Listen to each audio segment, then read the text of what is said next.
ఇప్పుడు main temple మనం కాశీ విశ్వనాథ్ టెంపుల్కి వెళ్తున్నాము. అందులో గేట్ నెంబర్ 1 ఎంత బాగుంది ప్లేస్. కాశీ అంటే 12 జ్యోతిర్లింగాల్లో కాశీ ముఖ్యమైనది. ఇప్పుడు కాశీ విశ్వనాథ్ని మనం దర్శనం చేసుకోవడానికి వెళ్తున్నాము. గేట్ నెంబర్ 1 ఎంత బాగుంది చూడండి కదా. చాలా అందంగా కనబడుతుంది. దర్శనానికి గేట్ నెంబర్ 1లో నుంచి వెళ్తున్నాము. చాలా బాగుంది, సూపర్ ప్లేస్ బాగుంది చూడండి ఒకసారి.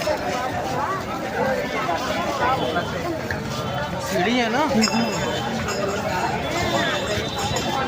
చాలా మేబీ మే అనుకుంటా, మే అనో లేకపోతే సమ్మర్ హాలిడేస్ ఇచ్చింది కానీ జనాలు మాత్రం చాలా బాగుంది. చాలా